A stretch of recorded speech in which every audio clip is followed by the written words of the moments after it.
What's going on, guys? Today we're just going to do a little review of the new Naked Chicken Chalupa from here, right there. And we're not sponsored from Taco Bell or anything, but I mean that's where this is from. But don't confuse this for a sponsorship, because no, hell no, it ain't. But just gonna try it and let you guys know what I think. There. I'm not going to eat anything because I put myself a death in. And then for the second half of the video, we are going to be doing a movie pickups. Be my first one that I've done. Let you guys see what I normally look for when I go out looking for movies. I buy them used. Trust me, I don't buy this many movies new. Don't think I do that shit. I ain't got that much money. He's rich. No. Yeah, so here's a closer look at the Naked Chicken Chalupa. It's in a little, like a damn, looks like a little Hot Pocket shell almost. A little thing to keep you from burning yourself or something like that. It's got, I don't want anything to spill. But it looks like it's got lettuce and tomato, and obviously it's called the Naked Chicken Chalupa because the there's no taco shell. It's actually, the chicken is the shell. So, there's that. So. What, for real? Yeah. It's chicken. Oh, hey. Yeah. That's like the skin. That's like the skin, like that most people eat off the daggum Kentucky Fried Chicken. Yeah, kind of. I don't want to spill this everywhere. That's pretty neat. Gotta get myself one meal. It's alright. Pretty good, I mean, it's not going to be bad. It's good, but there's not really anything on it. Like, it's just tomatoes, lettuce, and then there's the chicken outside, but I mean, like... So, pretty much it's like a plain... Like, there might be a little bit of, like... Is there any meat in it? This is all the meat.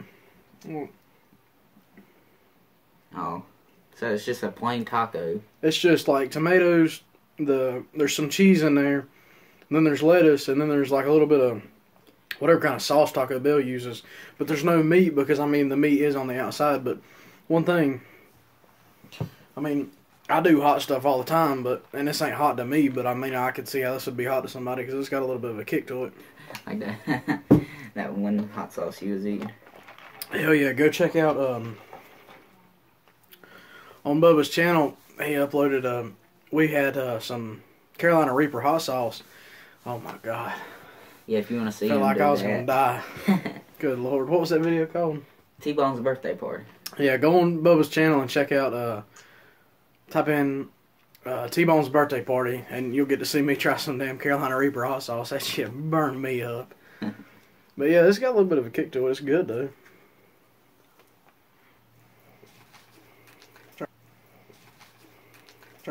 That mild shit, I don't know.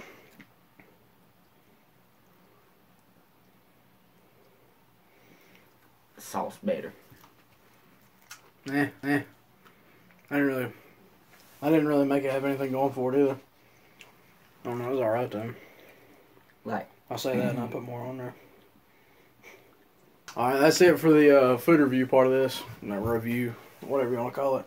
Now it's time for the movie pickups. And first we have a 2-disc special edition of Spider-Man 3. I'm sorry about the glare. I can't really fucking fix that. Yeah. Spider-Man 3, I personally say that's one of my favorites because, in general, I like how, if y'all have never seen it, I'm about to spoil a little bit of it. That's fine. Because, he'll be going down the, especially when he gets that black suit on, he'll be walking down the road, he's strutting, getting them dance moves. That's funny. Then he walks out, walks in, and then he walks out, it's a guy, woo! Yeah. But no, this is probably one of out of the original Spider-Man trilogy, I don't know if there were any other big blockbuster Spider-Man films that come before this trilogy, but if there was, I haven't seen them, so I'm not acknowledging anything before this, but that's why I'm going to call it the original Spider-Man trilogy. But out of these three with Tobey Maguire in them, this is definitely my favorite, which is... that his name? Yeah, this guy that plays Spider-Man, Tobey Maguire. But out of those three, this one was definitely my favorite. Which is odd because usually a sequel never surpasses the original, but that one sure as hell did it. I mean, that's a good ass movie. That was just a good childhood movie of mine, so I had to get it. Spider-Man, no matter what anybody says, is always my favorite superhero. People, yeah, people got Batman and all this and that. I like Spider-Man because out of all comic books or just Marvel? Just Marvel, I would say. Because Spider-Man in the first movie, I could actually relate to him how he got bullied and stuff. Because when I was younger, I was bullied a lot. But since I've gotten older, nobody's really bullied me. I guess because I've gotten bigger than most people. Yeah, same here. But when some people don't pick on me no more. But when I was younger, I was actually a little tiny thing. People would think they can abuse me and stuff. And, I know what you mean. So you just related to the movie like that? Yeah. The Spider-Man black suit, I like when Venom comes in. But I don't like how sound is what hurts him. Like Venom? Yeah. Yeah. I never really... I'm not sure of... Out of everything that could hurt him. I don't know why that's the reason, like, why... I don't know the reason behind why sound hurts him. But I never read the comics. I'm sure it explained it in there. But as far as I'm concerned, or as far as I know, I don't remember it really explaining the sound damaging the black suit. But one thing about Spider-Man, at least in the comics anyway, is he definitely has the best villain gallery out there. I mean, he has the best fucking bad guys there is. I mean, you can't get any better than his lineup. So we've got a movie that I don't think Bubba knows anything about, and I hardly know anything about it. But that is Death Proof with Kurt Russell. It's a grindhouse film. A Quentin Tarantino who's the director for this. And basically what I saw of this movie, because I saw it on I was up late one night and I saw this on a channel and I just turned it to it and I was like, oh hell, this is Kurt Russell in a horror movie. That's something you don't see every day. So I started watching it, and it's basically about this guy. From what I saw, I haven't seen the entire movie yet, but it was worth the pickup, I know that. But from what I saw, it was about this guy. He would drive around in this car, and it was called Death Proof because he could do anything to that damn car, and he could not die while he was in that car. He had it rigged up so anybody else who was in the car would die easily, but the driver's side of the car was like barricaded like a fucking tank, and he couldn't get hurt at all. But then when he had somebody else in his car, like at one part in the movie, he picks up this girl and he was going to take her home, but then he just started fucking smashing the car everywhere and started getting her all beat up and bloody to a pulp. But then he's just sitting there fine, laughing his ass off. I was like, what is this movie? So he beats the car up. Pretty much. Well, there's a 2-disc. I don't know if anybody cares about that. Is it 2 parts or one got special features or something? Special features. All I know is this is a extended and unrated edition. It's always good to have an unrated edition of a horror movie. I guess you could kind of count this as a torture porn, but I don't know. Porn. Yeah. Certain, Stampede, Hostel, anything where it's the main focus of the movie is people getting hurt, like cutting her toes off one by one or something like that. They just call the genre torture porn. I guess you could kind of count this as that, but I just considered it more of a horror. It's got Kurt Russell in it. That's a bonus right there. Death Proof. Next we have Battle Los Angeles with the awful tagline, "It's not war, it's survival." Doesn't make me want to watch the movie anymore. But no, it's a pretty decent movie. I saw it back again about Death Proof. I was up late one night and I just saw it on TV, so I turned it to it and it was pretty damn good. It's got, who's it got in it? About the only good blockbuster actress it has in it is Michelle Rodriguez.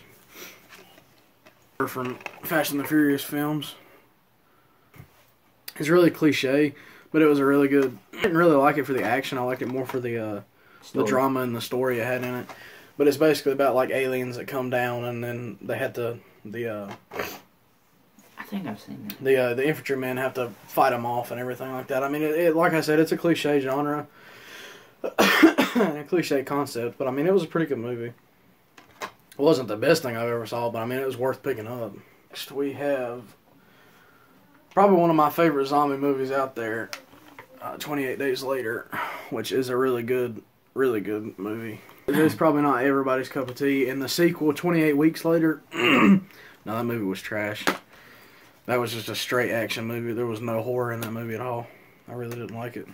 There's the disc if anybody wants to see. Got that nice badass looking radioactive symbol on it. I love that. But yeah, it's 28 Days Later, and it's about this guy. It starts off a lot like The Walking Dead, and I think that's where, don't quote me on this either, but it just reminded me of the intro for the Walking Dead TV show. I haven't read the comics, so I don't know if it started the same in the comics. But in this, the guy wakes up, and it takes place in London, if I'm not mistaken.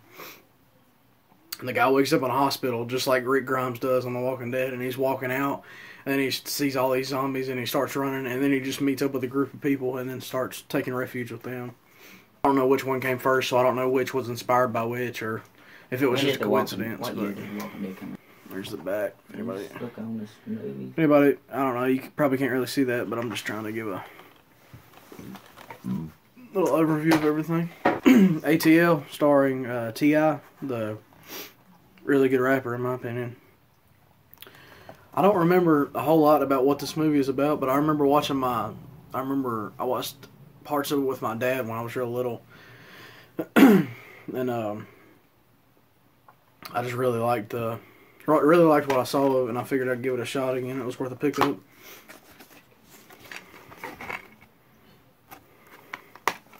But yeah, from what I remember, it's a good movie. Could be wrong. It could have aged terribly. I was young when I saw it, so I didn't know what to look for in a good movie versus a bad movie. So, like I said, I could have been wrong. But really sad this man died. But it's Mr. 3000, starring Bernie Mac. How long's he been dead?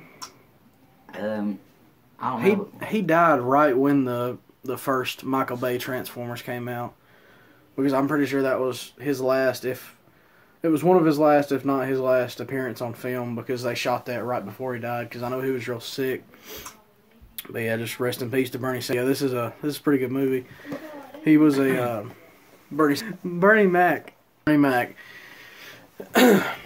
plays he was a really good baseball player back in the day, and then he got the nickname Mr. 3000 because he had gotten so close to getting 3,000 home runs.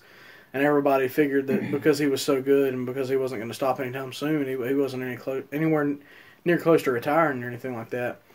And they just gave him the nickname Mr. 3000, is from what I remember, because it's been a while since I saw the movie. So the way I remembered it, he had an accident when he was playing baseball, and he had to retire due to his injury.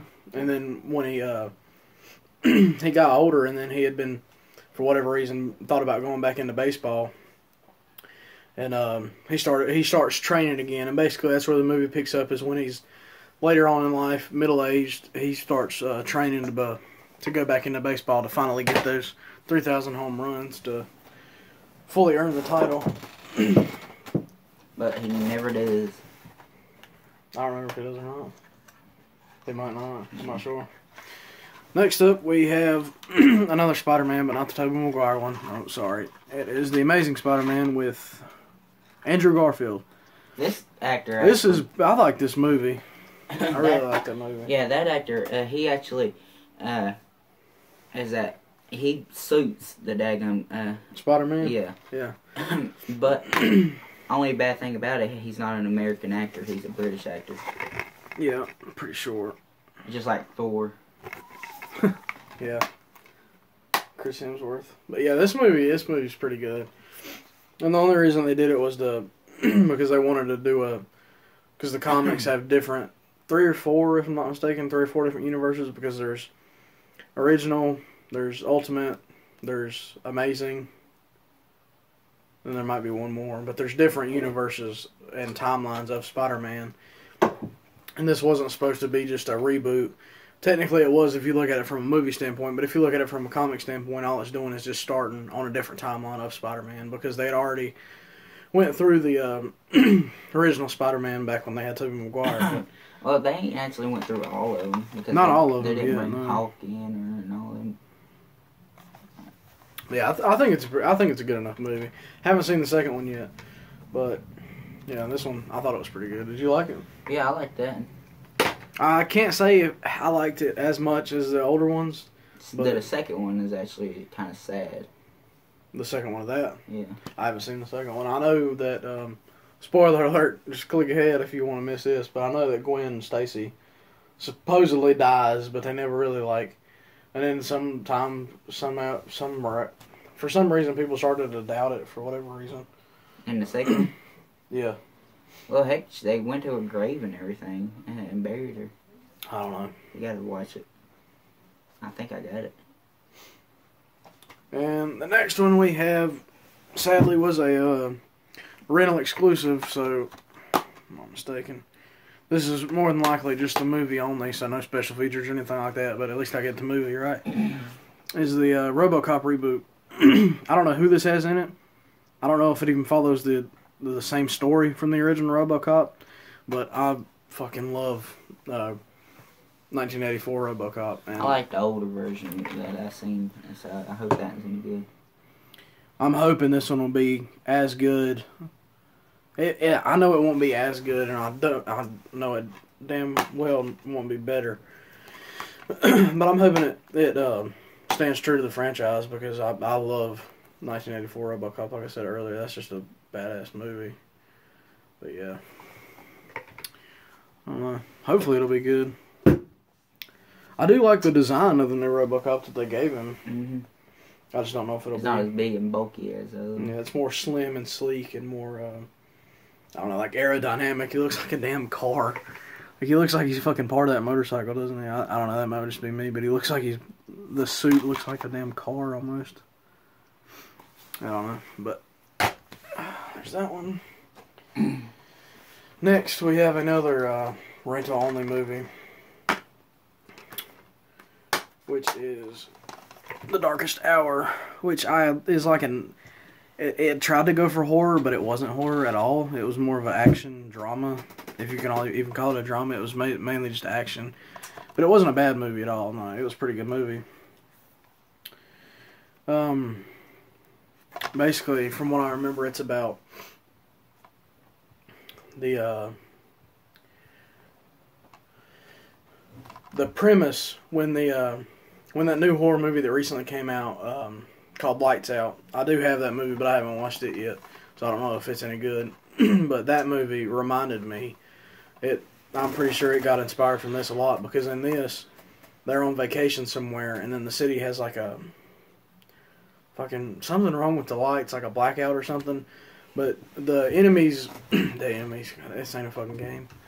The bad guys in this movie, which are like, I guess they're ghosts or aliens. I'm not really sure. It didn't really make a lot of sense, but it was a decent enough movie. But they're like, they have something to do with the lights. So if like the light's on, they can come through the light bulb or some bullshit like that. I don't know. Anyway, it's an alright movie if you want to check it out. It's called The Darkest Hour. You ever seen it? Mm-mm. I liked it. Next up, we have Vacancy. You seen this one? Yeah. Yeah, I think this one's a good enough movie. It's it wasn't big budget from what I remember, but I thought it had a really cool idea because it was the way they in the hotel room and all that. Yeah, because it was about the way they would kill people is like the people who run the hotel would put their vacancy sign on, and then as soon as somebody came in, like there would be nobody else at the hotel, and then as soon as one person came in, or one family or one couple or anything like that, as soon as one of them came in, they would automatically flip it to no vacancy. That way no one would bother them. I mean, it's a really good idea. Somebody would probably get away with some shit like that too if you think about it, which is really sad, but I mean, somebody could probably really get away with something like this. But yeah, they have to go in there, and then they figure out that the hotel manager's like a murderer, and then they have to escape or whatever. I don't know. I was really little when I watched it, so don't remember a whole lot from it, but I remember it being a really good movie. Made me not want to go into a daggone place unless I seen a bunch of people there. Yeah, I know, right. Next up, we have Wrath of the Titans, which is... No, I did like this movie. Which is... Was this one the... Was this a sequel to something, or was this the first one? I think this one was the first one, because I'm not exactly sure, to be honest. It's been a long time since I've seen it. Back in like the 60s or 70s, I'm not sure what year this came out. I'm usually pretty good on my years when a movie's released, but I'm not with this. But it was Clash of the Titans. And it was I want to say 60s or 70s. Because I don't think it was 80s. That was too new for that movie. But when it came out, and this was basically a reboot, plus, I mean, I think it was a reboot and a sequel put together. But it might have just been there was Clash of the Titans, and then there was this, which was like I said, like a reboot, but also kind of like a sequel. But I enjoy the shit out of Clash of the Titans, the older one, because I prefer practical effects over CGI and anything like that. But I've heard this one's pretty good, so I'll give it a shot and see if it's any good. I prefer practical effects.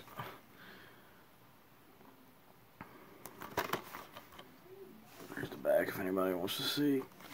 But hopefully it'll be good. Bubba said he liked it, so. Yeah. And then, last but not least. I knew you was going to say that. Yeah. Say the best for last, in my opinion. I really like this damn movie. A lot of people have mixed feelings about this series, but I really like it. And that is the Blu-ray Steelbook of Resident Evil Afterlife. And this is the only one that I needed to complete the collection of the ones that have came out on DVD so far. I know the final chapter just came out not too long ago.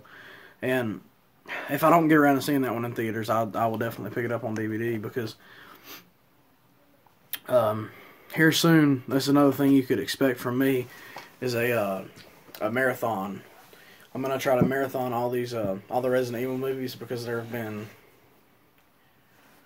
There's 1, Apocalypse, Extinction, Afterlife, Retribution, the final chapter. The final chapter is number 6.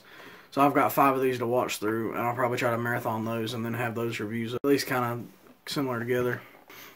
But here's the Steelbook. It's got the badass looking dude on the front, on the cover. That glare is pissing me off as much as it's pissing you guys off, I guarantee you. But yeah, it's got the badass dude on the front. On the back, yeah. Can't remember what his name. I don't know if he has a name. But yeah, like I said, a lot of people have mixed feelings and mixed reviews about this series, but I grew up watching it, so I didn't really know what to look for in a movie, so it kind of caught my eye at that time, and I've just liked it ever since, regardless of the shitty stuff in the movie. I'm willing to look past it. It's a good series. It's really good if you like action movies anyway.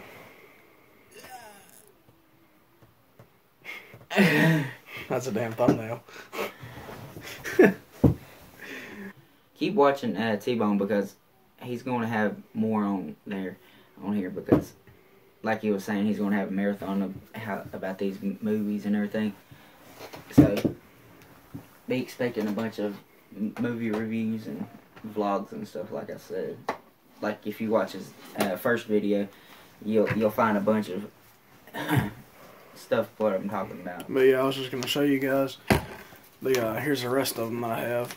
I have the double feature of Resident Evil and Resident Evil Apocalypse. I have this edition, which obviously comes with 1 and 2. And then I have... I actually didn't have the first movie for a while. I only had 2, 3, and 5. And I started off, I think this was the first one I found, was this edition of Apocalypse. And it's got this cool little, like, she stays on there, and then this shit's just like... It's got Nemesis on there and the horror zombies and shit. And then on the back, I mean, it's really cool looking. There's that. So I have two copies of Apocalypse. That's how fucking dedicated I was to getting this whole damn series. And then here's Extinction, the third one, which is probably my least favorite. I think a lot of people could agree on that. And then, like we showed earlier, here's Afterlife, which sadly is the only one I have on Blu-ray. But, I mean, it's a Steelbook. I had to get it. Badass looking thing. And then there's 5, which is Retribution, which is pretty cool. It kind of ties all of them together. And then I have one of the, I think there's 3 of them now. There were 2 of them a while back, and then along with the Resident Evil 7 video game release, they came out with the 3rd Resident Evil CG movie. But I have Resident Evil Degeneration, which has Leon and Claire. So that's based on the game? This is based on characters from the game, yeah. All the CG ones are based on characters from the game, and then the live action ones are their own separate story. But yeah, if you like what you've seen so far, keep watching. You'll get to see me marathon all these sons of bitches. That'll be fun.